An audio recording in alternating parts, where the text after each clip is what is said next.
Greetings to my beautiful subscribers. I welcome you all to my YouTube channel. If this is your first time of seeing this channel, kindly support by pressing the subscribe button, and also don't forget to on your notification button so that whenever we drop a new video, you'll be the first person to watch the video. Mo fi àsìkò yìí kí gbogbo ẹ̀yin subscribers wa àti gbogbo ẹ̀yin olólùfẹ́ wa. Gbogbo ẹ̀yin tó bá jẹ́ pé ìgbà àkọ́kọ́ yín rèé tẹ́ máa bá fídíò wa pàdé, ẹ̀yin náà ẹ darapọ̀ mọ́ wa láti bá wa subscribe sórí channel yìí. Kẹ́ẹ̀dẹ̀ má gbàgbé láti tan notification button yín ní gbogbo tá a bá ju fídíò sórí ìkànnì yìí, ẹ lè máa ní àǹfààní láti rí fídíò náà wò.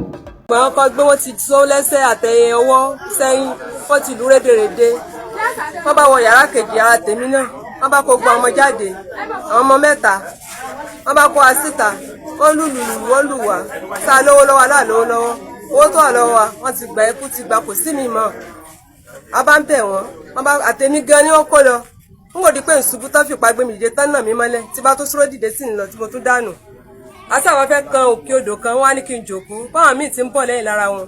Wọ́n ṣe tún dìde sí mi nù pé kí ni ìjókòó mi? Tọ́ sọ láwùsá gbogbo èdè burúkú tàti ẹ̀gbọ́n. Wọ́n ṣe sọ lóríṣiríṣi ló bá tún fipá gbé mi dìde. Bí ìṣe ń lọ báyìí tí mo tún rẹ́ lulẹ̀. Ìkànnì wọn adá ìpínlẹ̀ ọ̀dà náà kan fèmí lẹ́kẹ̀ẹ́ padà sẹ́yìn. Àmọ́ gbogbo àwọn ọmọ mi mẹ́tẹ̀ẹ̀ta gbogbo wọn ti kó lọ. Ẹ dákun tó lọ ẹ ṣàánú mi. Ẹ ṣàánú mi o, ẹ dákun tó lọ náà.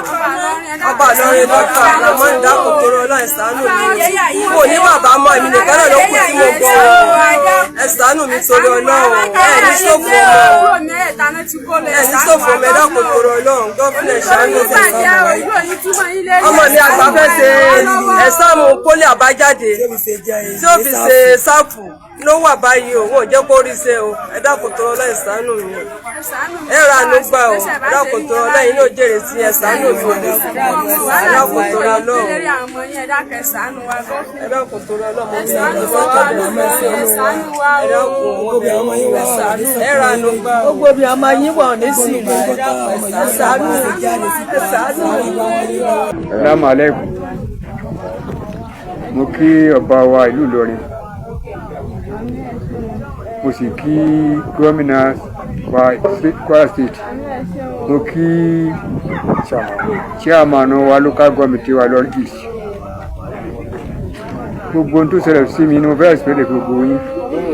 Ọlọ́run ó sàlámù ní mọ̀kọ́wọ́lá ká ìṣàánú wa tí ń ṣẹlẹ̀ ají ní òru jẹta ní nǹkan bí aago mọ́kànlá ìjẹta. Yẹn bá ń jáde kò máa rí gbà pẹ̀lú sẹ́gì àmà. Wọ́n já àtàbà yìí di yẹn wọlé gíríkì ọba yìí di wọ́n bẹ̀rẹ̀ sí sílẹ̀ kó kálukú ni.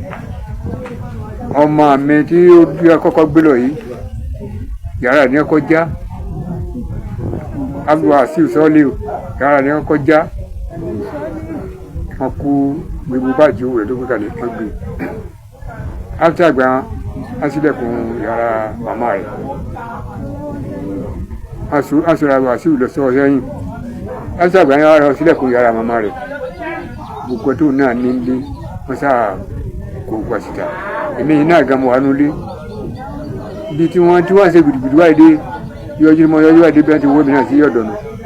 Wọ́n ṣàfihàn mi gúnlẹ̀ nínú ilé. Mo ò tiẹ̀ gbé léèdè tí wọ́n sọ, wọn ò sọ Fúlàní o, mo ìsò ìbú, mo ìsò Haúsá, wọ́n ṣe ń sọ gbé ẹ̀rọ ni.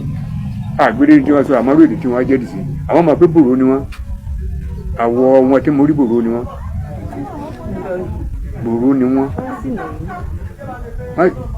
Wọ́n sì nà mí. Nígbà tí wọ́n nà mí tí ò jẹ́ rí wọn, wọ́n ta fún ìka bójú, wọ́n ta tọ́ọ̀sì mi lójú ni.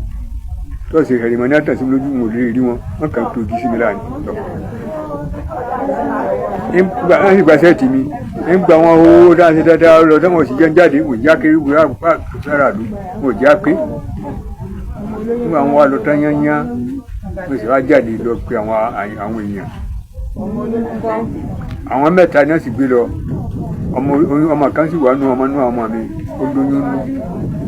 Aminatu Abdul Saliu ní ẹsẹ̀ kún ọ̀nà Jamiu Saliu ní ẹsẹ̀ kún ogun ẹlọ́nu ni láti jẹ ẹ̀ta àti ìbúrò káwọ́ fẹ́kẹ́ ìsànú wa nítorí ọlọ́run bá ti sànú ní ìsànú mi ọlọ́run ní jó tèrè yín bàjẹ́ o wípé iná malimari wà dé ṣùgbọ́n dàhú fakún wà dé fa ásán ni máa wà gbogbo nǹkan ní ọ̀padà jẹ́ káfí yí pàtàkì rí ẹ̀dàkùn tó ọlọ́run ẹjẹ́ àfihàn pàtàkì ẹ̀ sàánú wa tó rà nábì àní dààmú ọlọ́run jẹ́ pẹ̀lú ẹ̀sìn mi ẹ̀tún sí mi ọlọ́run ká jẹ́ àrírí ìlàtọ̀dọ̀ rí láṣáájú ẹ̀dẹ́ Muhammad salamu qawlan subhana rabbika rabbil izzati amma yasifun salamun alhamdulillahi rabbil alamin.